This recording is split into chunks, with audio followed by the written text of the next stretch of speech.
What is going on, everyone? Hello, and welcome back to the Brooklyn Boys Show, the first ever live stream here on this channel. We've been running the show daily videos for about a week now, and it's our first live stream here on the show. No Josh, but joining me today, one of the best Brooklyn Nets reporters, writers, insiders on the internet. That's Lucas Kaplan of Nets Daily, who's kind enough to spare some time and grace us with his presence here on the program. Lucas, appreciate you as always, my friend, and how you doing?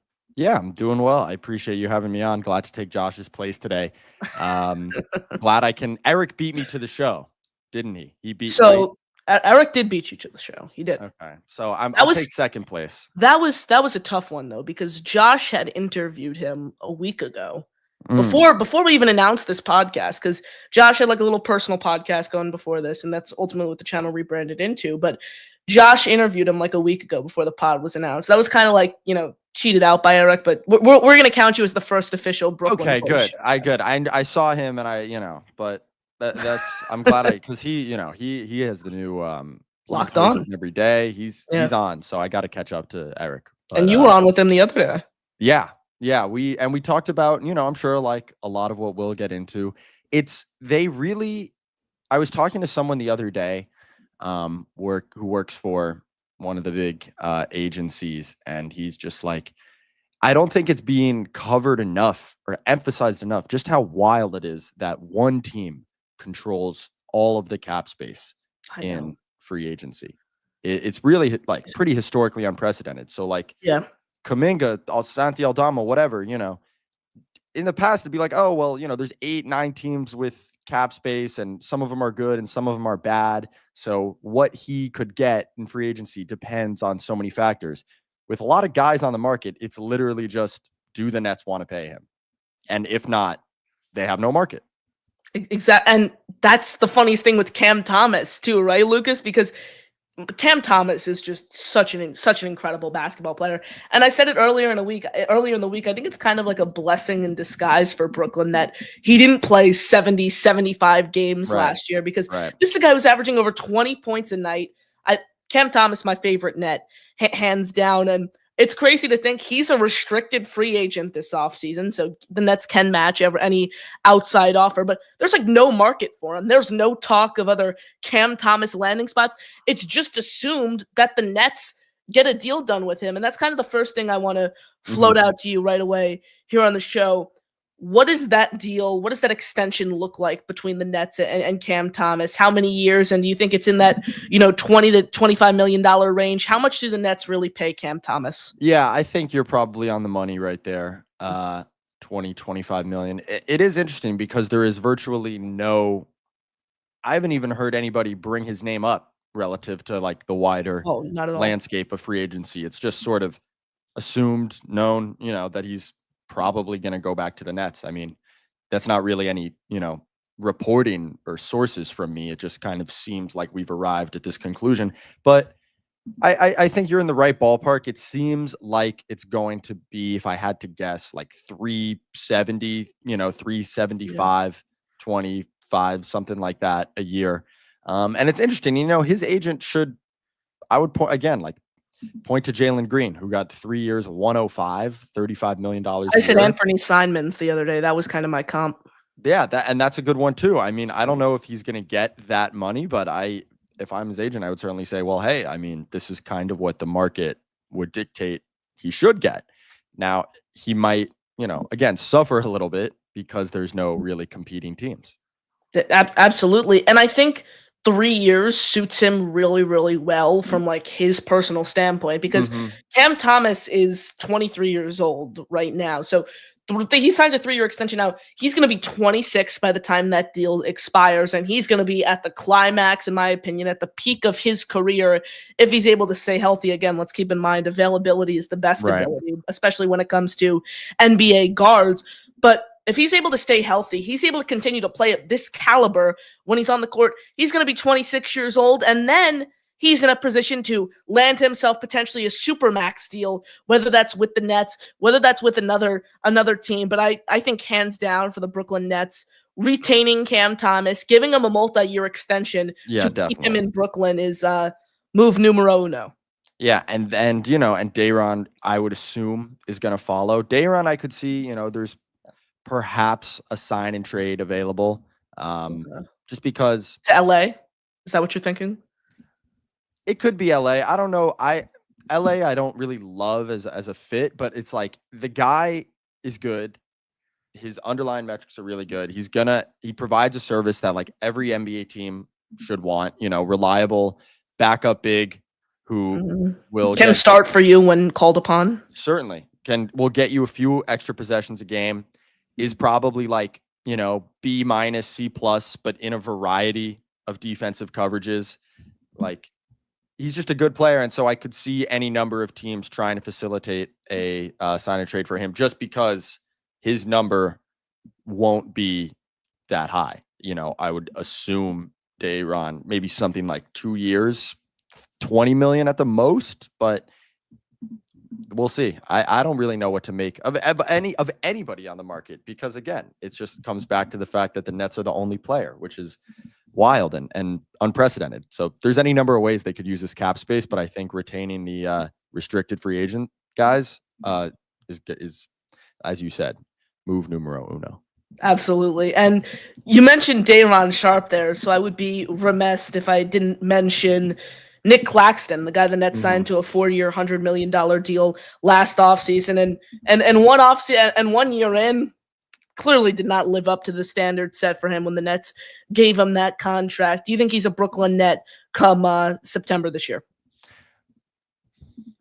I do think so, just because I think that the Nets and Nick are probably in agreement that his value should or is based on what he did, 2023, first half of 2024, when he was a great starting center, if not an elite one, in the NBA.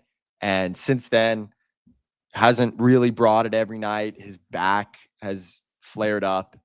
And I think potential trade partners will point to that and say, why should we, trade you this many assets for a guy with these question marks? And the Nets, I would guess, would say, well, when he was 23 years old, he was really awesome. And he's not had great seasons the last couple of years, but like, we don't think that guy is just gone at age 26. So I think in any trades for Nick, there's just probably going to be a gap in perception, with the Nets and whoever they're dealing with. So because of that, I would lean, yes, he's back. But, if you draft Kaman Malawach, and you just have 3 centers on the roster, you might ultimately have to say, okay, we'll take a little bit less than what we thought we could have gotten and move off Nick. But if gun to my head, I think he's back. The good thing about this awful contract that Nick Claxton agreed to last offseason is it doesn't really affect the Nets given how much cap space you have. You look at most teams across the NBA, that 4-year, $100 million deal would affect them. Not really when you look at how much cap space the Nets have and how much wiggle room they have when it comes to the cap. So the Nick Claxton contract isn't really hindering them from making any humongous moves this offseason, paying Cam Thomas the 3-year, $100 million extension. And you mentioned Day'Ron Sharpe among the names of Nets free agents this offseason. The Nets have a ton of internal free agents, whether that be Zaire Williams, Keon Johnson, Tyrese Martin, just to rattle off a few there. Who do you think are the names the Nets look to retain this offseason? Yeah, it's funny because they just have so many non-guaranteed or partially guaranteed contracts, restricted free agents. And yet I would assume that the roster is going to look pretty similar to what it did last year. I think Maxwell Lewis will be back. I think Keon Johnson will be back. I think I would bet on Tyrese Martin being back. I mean, one or two of these guys finding a new home, sure, but of 7 or 8 guys that are on the fence, you would bet that the majority of them come back, and you don't always see that for an NBA team. Now, I think once we get into next year, once we get through training camp, Brooklyn's philosophy with the end of the roster has been keep churning through guys, keep uncovering, dirt, and you might like what happened with Tyrese Martin and Zaire Williams this past season. Exactly. You keep shuffling the back end of the roster, and your chances of landing a hit, becomes higher. Yeah, 1000%. And I think that's what was so interesting in kind of an experiment year last year with, Coach Jordi Fernandez. We kind of really got to see some guys. We also saw some in Long Island, like Tyson Etienne, for example, was someone Right. who stood out in Long Island. Then they called him up to Brooklyn for a few games and he did nothing. So you can kind of check that off the list. Drew Timme came up from Long Island, provided somewhat of a spark for a couple games. Like, I think that's the thing. Absolutely, finding what works, what doesn't. Keon Johnson, was he an incredible basketball player for this team last year? No, but Jordi Fernandez really showed that he's a guy as a leader that he trusts on the floor. So great analysis there. Yeah. Absolutely, the Nets just trying to churn through guys and see what they have, what works and what doesn't. That said, you mentioned Jonathan Kuminga earlier at the top of the show. Jonathan Kuminga, among any other names, are you looking for the Nets to target on the outside free agent market this offseason? Yeah, when you look at, restricted free agents, guys coming off their first contract, really, the 2021 draft class, it's like you got Josh Giddey, Santi Aldama, Jonathan Kuminga. That's really, where you can start, I think. And I mean, even Davion Mitchell's in that class, although Miami, does have his bird rights and all that. But Yeah. I think the Nets, it wouldn't surprise me if they pick, one of their favorite guys in that, range to target. I don't know if it's going to be Kuminga. I don't know if they like Kuminga. I think by now we maybe might have heard more if they did. And the other thing is that all of these free agents are going to try to drum up Brooklyn's interest because it's really their only chance of getting paid. But, we've heard Nickeil Alexander-Walker's name. The guy I keep coming back to is Santi Aldama. It's like a guy that tall that can shoot, pass, move. It can only, has such a high floor and could really keep continuing to get better. That would be a guy that I wouldn't be surprised if the Nets throw a bag at, try to make Memphis match. But other than that, they could go so many ways with all the cap space.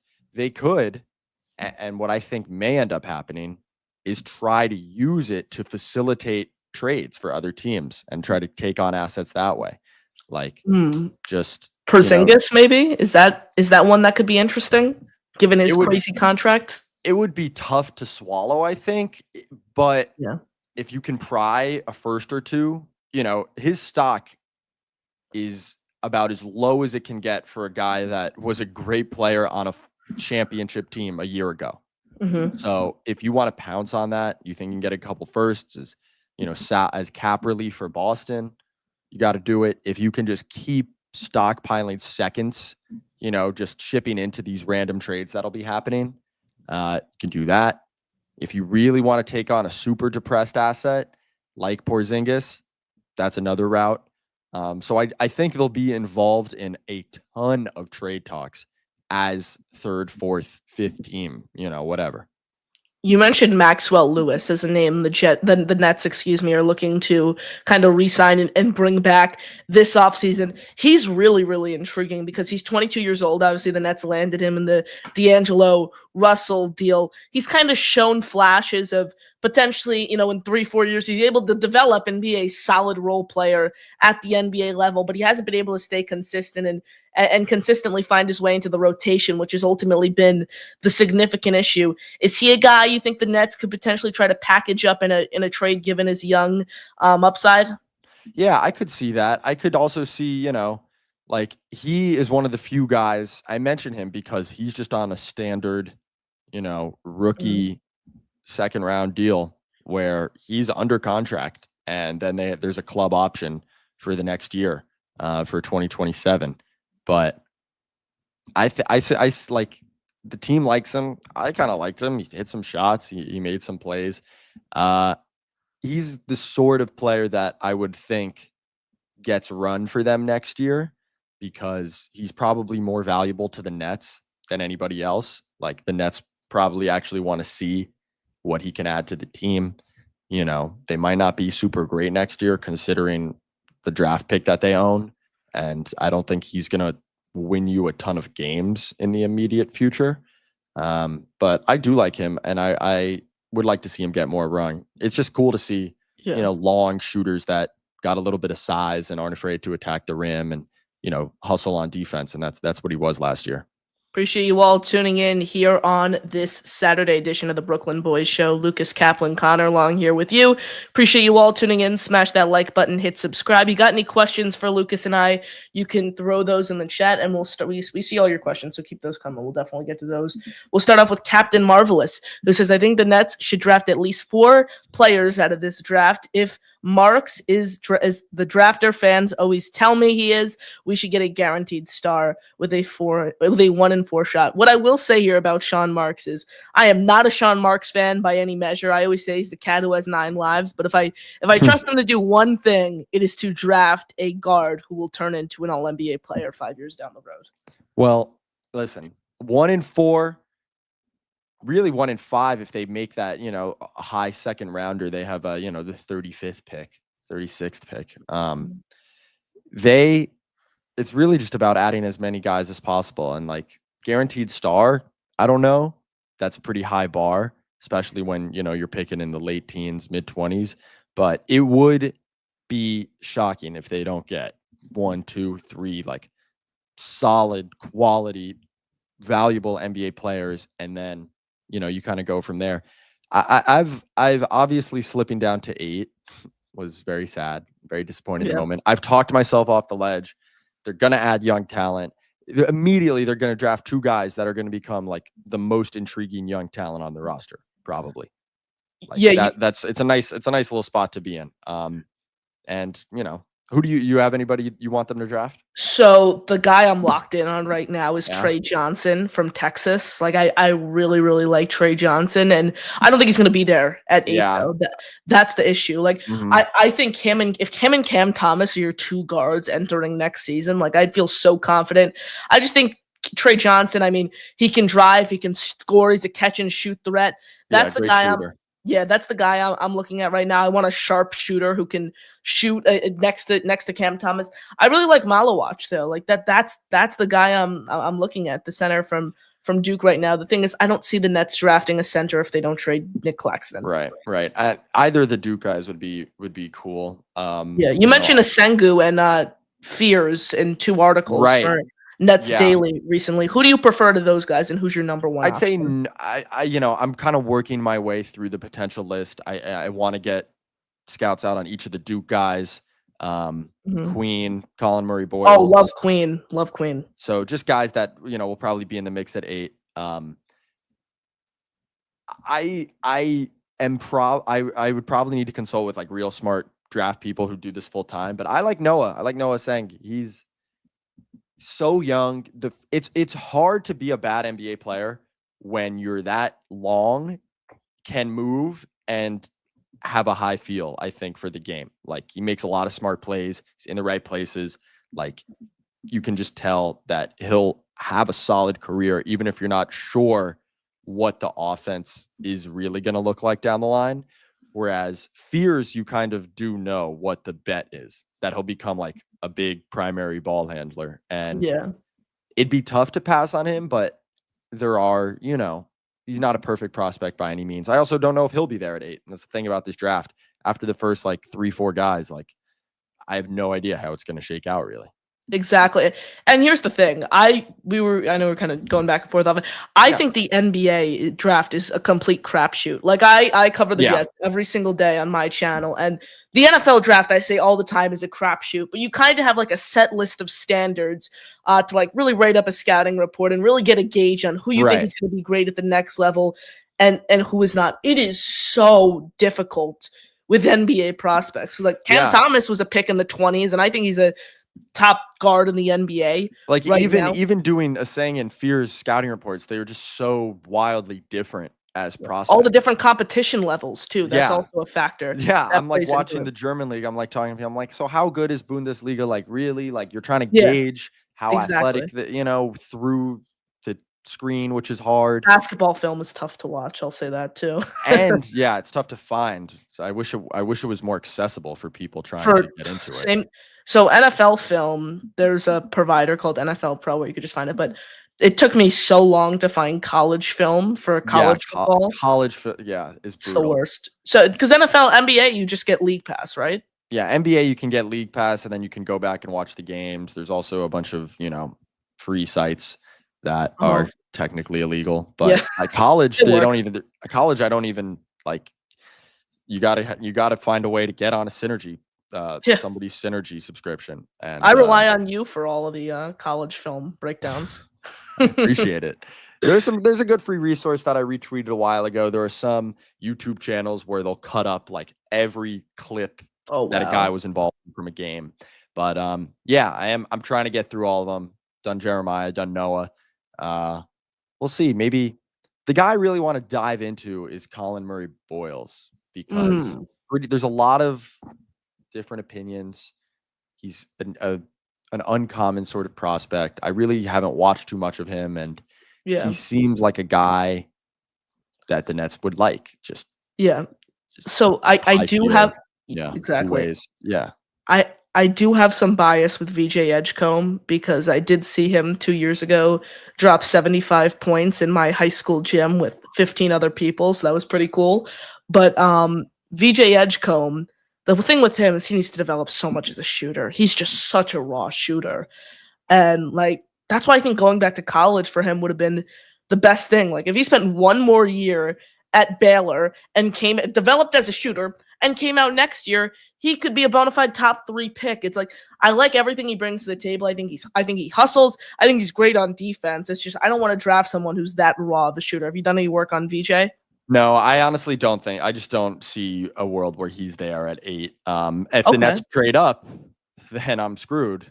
Um, but yeah, like I haven't watched Trey. I just don't think he'll be there at 8. VJ, I don't. Ace, I don't.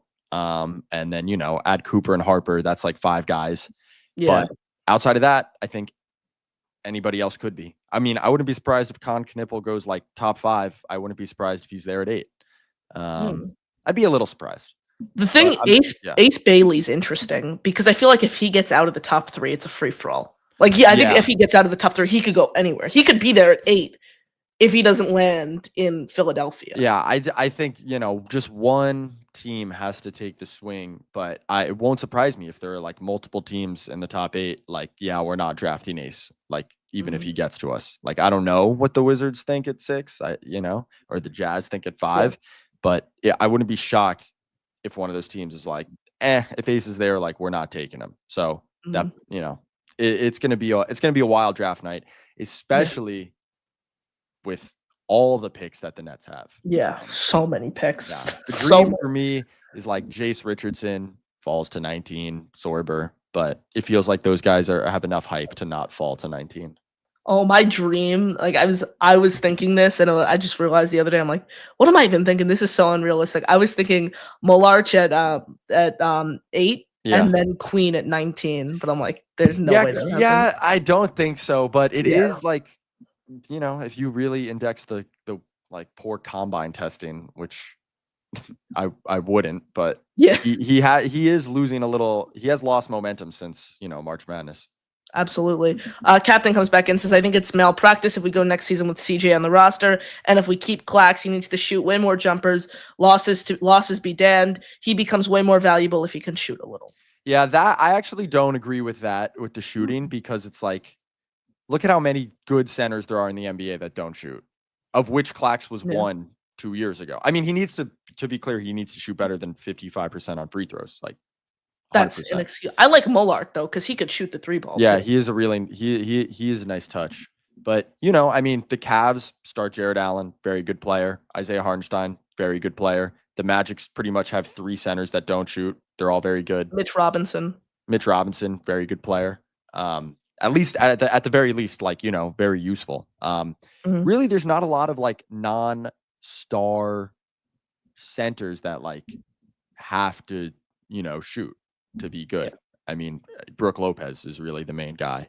Bobby and Miles Portis too, Turner. but he's more of a power forward. Yeah. But I think what he really needs to get, but what made him so special is that he was one of he led the NBA in field goal percentage 2 years ago. And he was, not totally self-creating, but, a couple dribbles and a hook shot, a layup, like with his right hand, it wasn't all just alley-oop dunks. And if he can get back to being one of the best finishers in the league and like A+ effort every night on the glass, we know he's not the biggest guy, but I mean, he was so good on defense that year. Ended up 8th, 9th in defense player of the year voting. That's really what I'd like to see from him. And then the shooting, I think, is just a bonus. CJ, it depends. Cam Johnson, it's like they think really highly of him. They want a lot in a trade. I don't know if they're going to get it, but you can't. I mean, I agree. I think the best course of action is probably to if you can get a lot of assets for him, but we'll see. He loves being in Brooklyn. They love him. That I know. Okay, interesting. Ask Lucas why they didn't play Derek more this season. Feels like it's an admission. They drafted a bust. If he's too bad to play 10 minutes a game in a tanking season. Wasn't the whole thing with Eric Slater in the interview that he wanted to go and play on Long Island for the full year?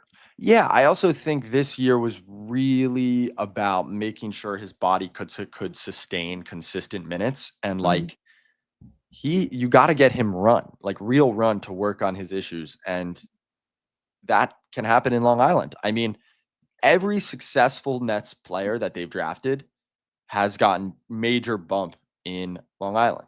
Cam Thomas, Nick Claxton, Noah Clowney, Day'Ron Sharpe, these guys all played serious minutes in Long Island. And then, at the end of the year, I mean, I don't watch practice.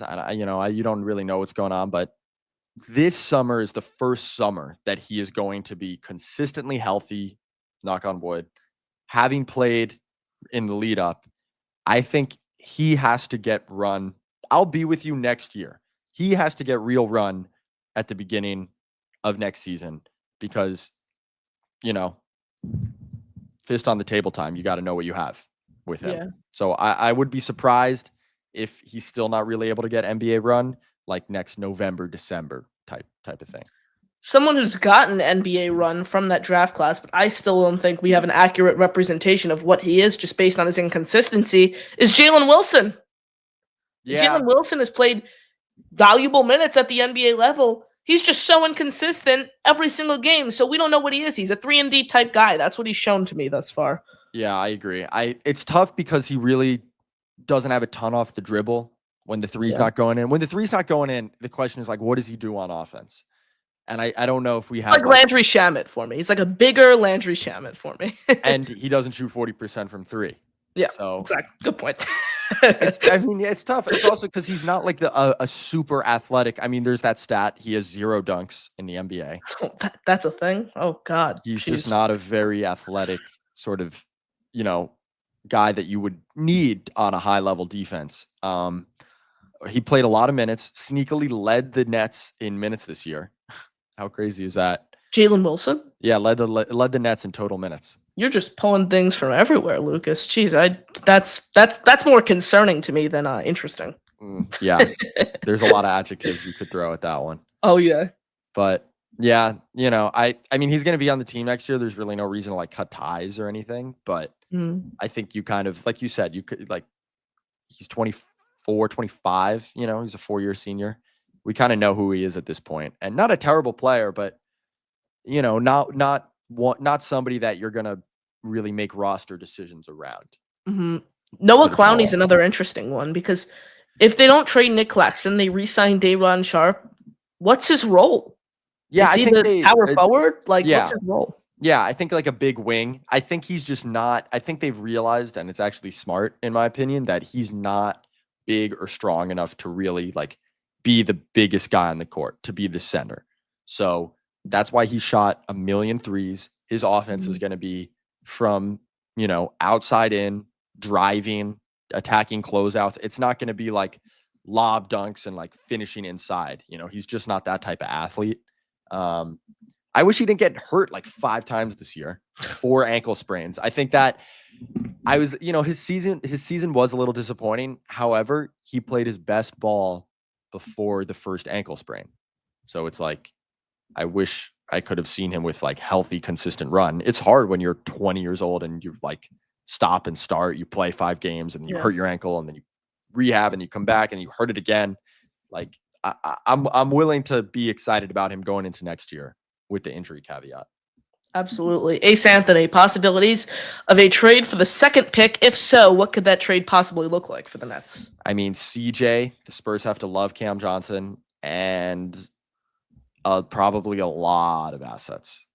Like, teams Yeah. love Dylan Harper. Spurs probably love him as a prospect, even if the fit is questionable. Nets probably love him as a prospect. I probably too much, honestly, is Exactly. what Yeah. it's like. The Nets need talent any way they can get it. They need to make all these picks. They need to add young talent to the roster. It's a tough pill to swallow to give up Cam Johnson and like so many future picks. Because then you're really like Dylan has to be awesome and the guy like right away. And I just don't think it happens.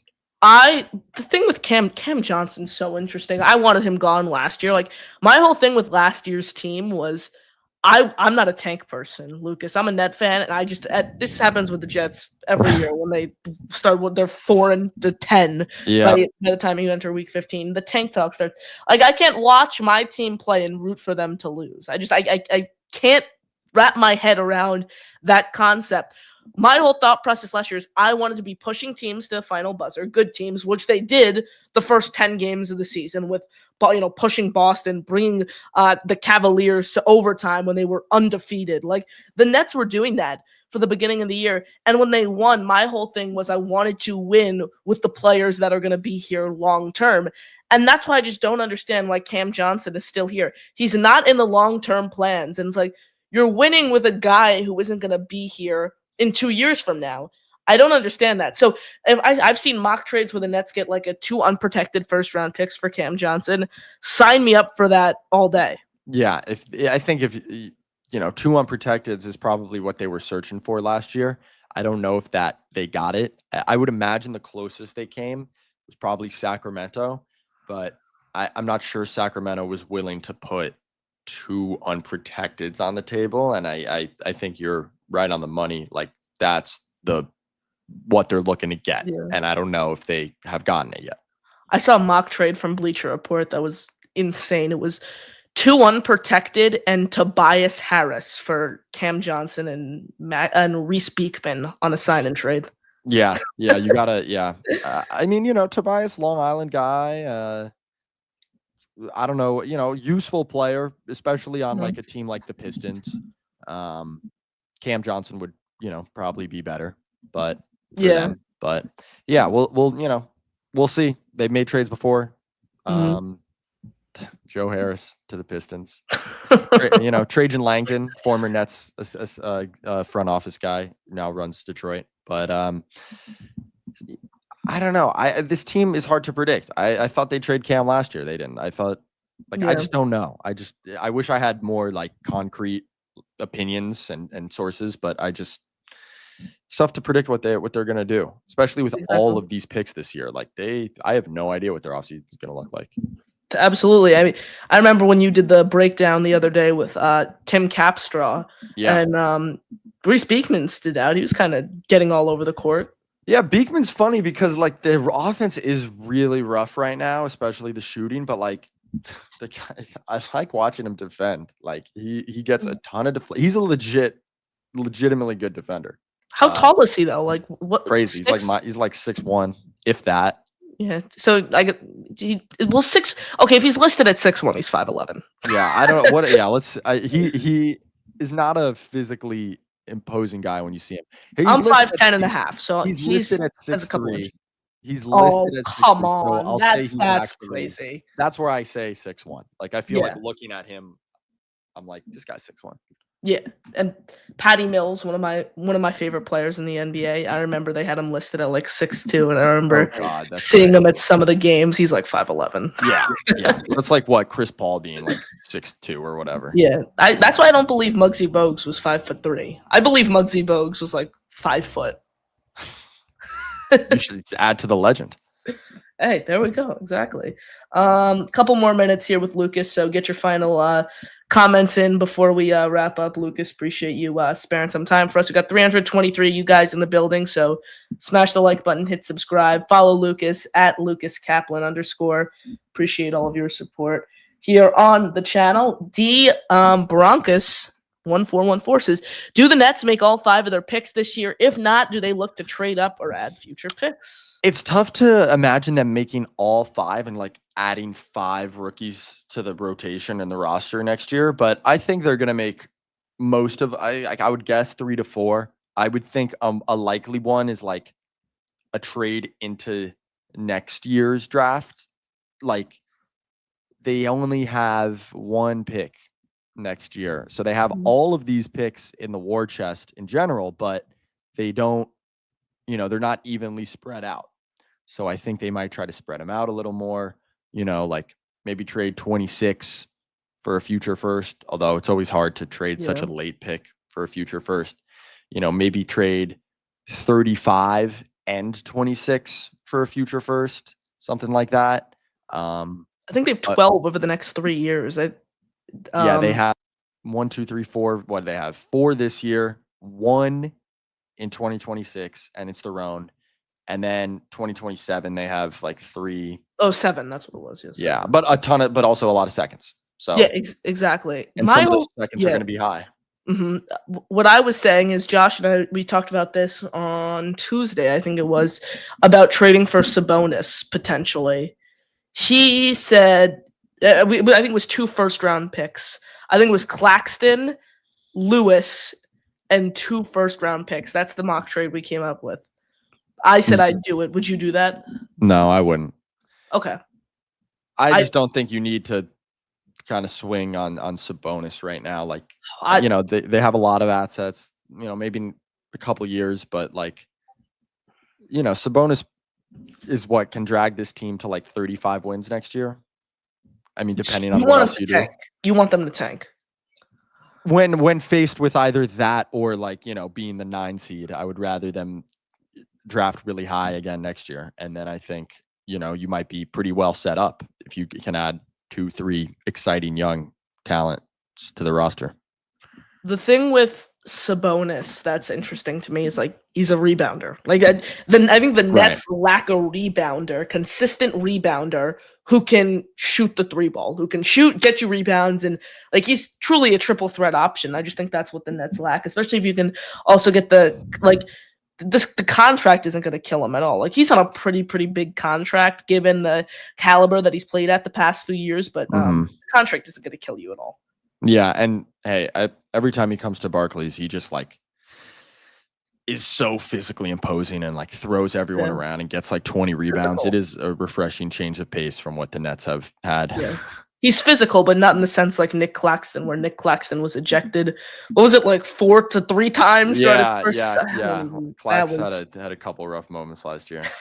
Absolutely. Lucas, do we have you for a few more minutes to get a couple more questions in? Yeah, 1 or 2, and then I got to head out around like 3:10 or so. Awesome. Perfect. We'll rapid fire here. Conqueror says, you think Watford is back next season? I like the idea of re-signing everyone except Melton and Russell and drafting 2 rookies. Wow, real Nets fan knowing that D'Anthony Melton is on the top sheet this year. There's another net podcaster. I don't know who he is. His name's Gary. He runs a podcast called Nothing But Nets. Anyways, we met. Yeah. So we met through the Jets community. So I remember the second they made that deal, I was like, holy crap, the Nets got D'Anthony Melton, and I forgot he tore his ACL. Yeah, 2 weeks before that deal happened. Would have been a great guy to have on some earlier iterations of Nets teams.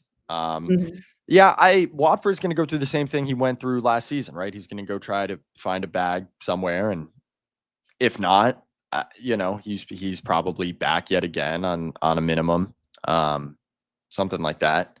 And if I had to guess, I would guess he's back.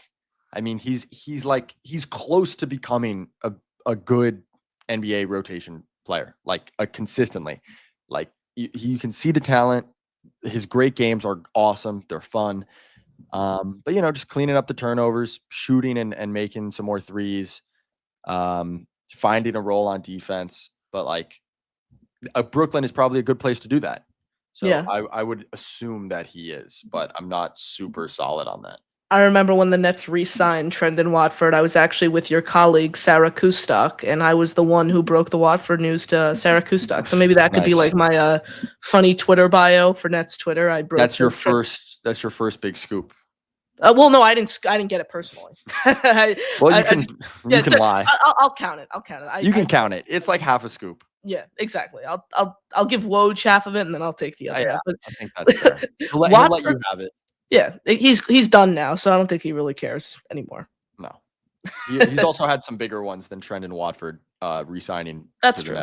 Yeah, Watford though, like he could be a solid 3-4 for you. Like he can be a depth option. I don't get the negative in bringing him back again. It's not like this team's crunched for cap room. There's no downfall to trying to bring back Trent and Watford. And like, there's nights where he can shoot, and there's nights where he can. There's nights he can go 6. There's nights he goes 7 for 10 from the field, and then there's nights he goes 2 for 12. It's just kind of finding that consistency and carving out a role. That's the biggest thing, in my opinion. We'll end with this one. Mossam LA says, I like either Igor Demon or that point guard out of Illinois I can't spell. And then he says, what's your opinion on that center out of China? Hanson Yang will be the slowest guy in the NBA. Really? He's a second round guy, right? Maybe a late first. I mean, he is, I say that lovingly. He's massive. He's like legit 7'1", like maybe even taller. I don't know what they have him listed as, but he is listed at 7'2". He has like high feel, can pass the rock, is just going to really have an adjustment to the NBA, like without, in space against NBA athletes, trying to cover guys that can try to take him off the dribble. But when you're that big, and you have a good feel for the game, how to play basketball, an intriguing bet that I wouldn't be surprised if the Nets make, if he's still there, with some of the later picks.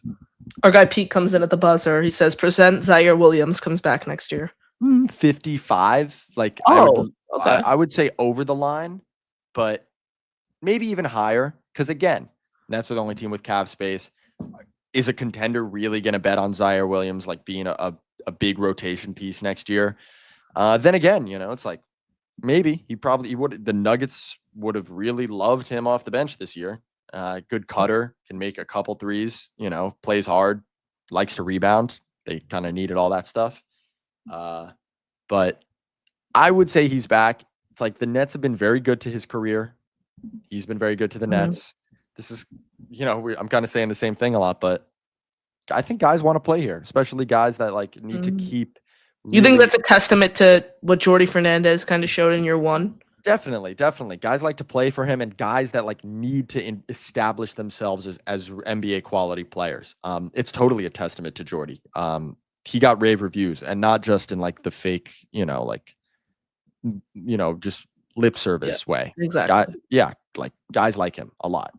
And that has to count for something. And he coached his ass off, and he, Michael Scotto told a story at Summer League, ran into Jordi Fernandez last year and was like, hey, like, congrats on the gig. I'll see you in Brooklyn. I know, how you feeling about the season? Like, I know it might be rough at first or whatever. And Jordi's like, no, we're going to win a lot of games. Like, for real. That's what he showed the first 10 games of the year, and then it just went all downhill. Whatever we're debating, I would feel very happy with the coach, and Nets fans should take at least a little solace in that. Say that. Absolutely. Appreciate you all tuning in here on this Saturday edition of the Brooklyn Boys Show. Appreciate you all. Smash that like button, hit subscribe. Lucas Kaplan, Connor Long here with you on the show. Lucas, appreciate you sparing some time for us and fitting us into your schedule. Super, super fun talking Nets hoops with you. You got any final thoughts before we let you go, and then let everyone know where they can find you? No, man, I appreciate you having me on. I'm happy to fill in for Josh today. I'm gonna be, covering the Liberty as I do in the summer. I will take a brief break from that though. I'm trying to get out to Summer League this year, see some of these draft picks in person. But other than that, my Twitter is right there, Lucas Kaplan _ Nets Daily. Doing some freelance work for Basketball Insiders, like general coverage. I just wrote up some takeaways from game 1 of the finals. But other than that, Nets Daily, obviously the Backcourt podcast, and everything's on my socials, and I'm sure we'll be, seeing more of each other. I'm glad I absolutely have a, we'll call it a draw with Eric, because he we'll give you the win. He cheated. He did cheat. He did cheat. Exactly. He's not an ethical hooper. Absolutely. The thing that makes you such a great reporter, Lucas, and all the other Nets beat reporters, because there are only so many on the on the Jets beat, for example, because I primarily cover the Jets.